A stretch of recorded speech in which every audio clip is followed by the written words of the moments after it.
नमस्कार। आज आपण बनवणार आहोत रूपचंद माशाची करी। रूपचंद मासा घेतलाय मी अर्धा किलो।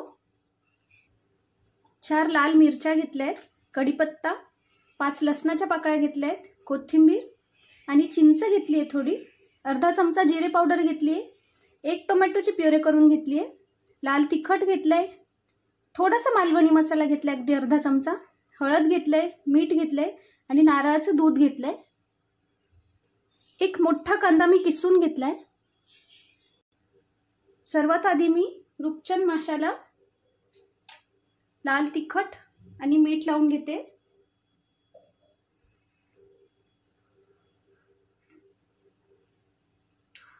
आणि आपण हा फ्राय करून घेणार आहोत। मीठ लावते चवीनुसार।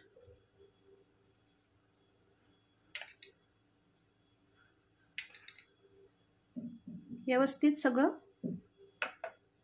तिखट आणि हळद फिशला लावून घेते। किंचित हळद लावते।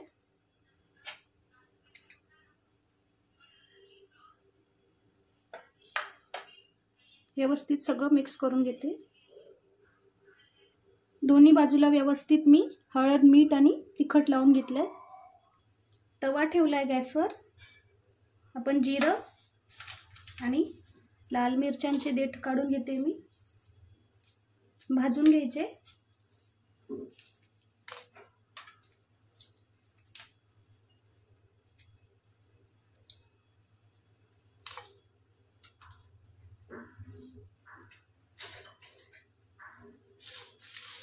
मंद आचेवर आपल्याला मिरच्या आणि जिरे आणि लसूण भाजून घ्यायचे।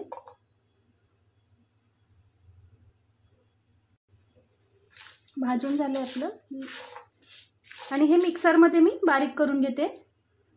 मिरच्या, लसूण आणि जिऱ्याची पेस्ट करून घेतली मी। तवा ठेवलाय गॅसवर, पुन्हा तेल घालते थोडं आणि आपण मॅरिनेट करून घेतलेले फिश फ्राय करून घेते।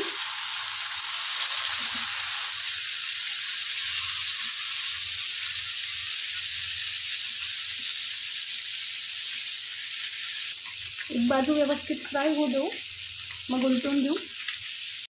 फिश एका बाजूला फ्राय होत आहे, दुसऱ्या गॅसवर मी कढई ठेवली आहे। तेल घालते, त्यात अंदाजे 2 चमचे।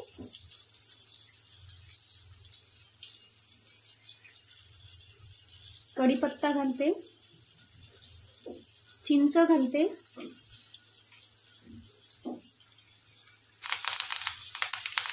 कांद्याची पेस्ट घालते, कांदा जो किसून घेतला होता मी तो घालते। परतून घ्यायचे।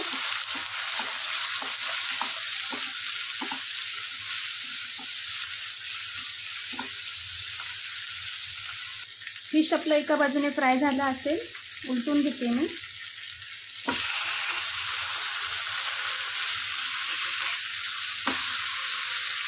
सगळेच फिश उलटून घेते। दुसऱ्या बाजूने आपण फ्राय करून घेऊ। कांदा आपला फ्राय होत असताना चिंच मी यासाठी आधी घातली आहे, त्याचा अर्क उतरेल, किंवा मग तुम्ही कोळही टाकू शकता, किंवा चिंच नसेल आवडत तर अगदी वगळू शकता।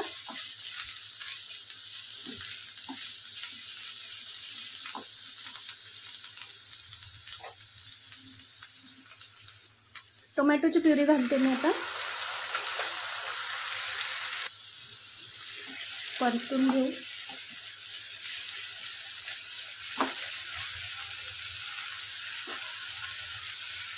मीठ घालते चवीनुसार।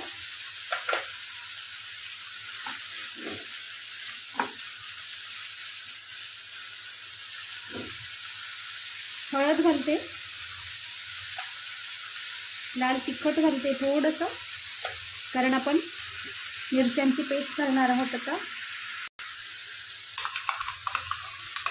मिरच्यांची पेस्ट, लसूण, मिरची आणि जिऱ्याची पेस्ट घालते।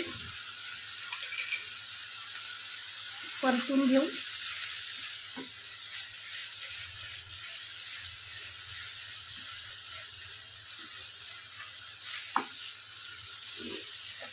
मालवणी मसाला घालते थोडा. मसाला तुम्ही कुठलाही फिशचा वापरू शकता किंवा अगदी कुठलाही गरम मसालाही वापरू शकता.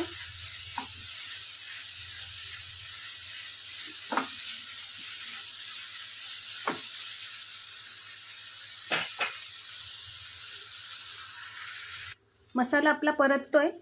फिशही आपले फ्राय झालेत. गॅस बंद करते मी फिशचा. मसाला छान परतला गेला आपला.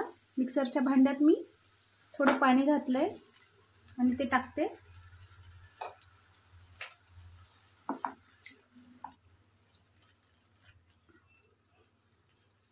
आणि नारळाचं दूध घेतलंय मी, ते टाकते.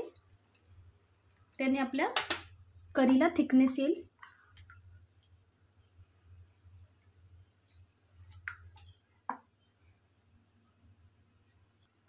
आणखीन थोडं पाणी नारळाच्या दुधाच्या वाटीतच घातलंय.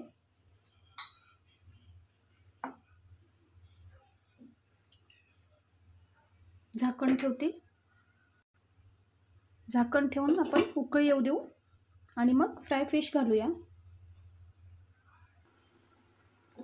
ग्रेव्हीला उकळी आली आपल्या. आता मी त्यात फिश टाकते. फ्राय करून घेतलेले रुपचन.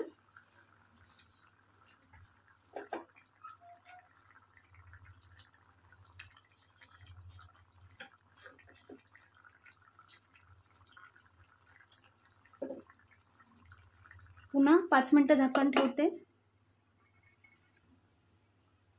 तयार आहे आपली रुपचन माशाची करी. सर्व करून घेऊया आता. सर्व करून घेतली आहे मी मस्त गरमागरम रुपचन फिशची करी. नक्की रेसिपी ट्राय करून बघा आणि रेसिपी आवडल्यास रोशनीज रेसिपीला नक्की लाईक शेअर कमेंट करा. थँक्यू.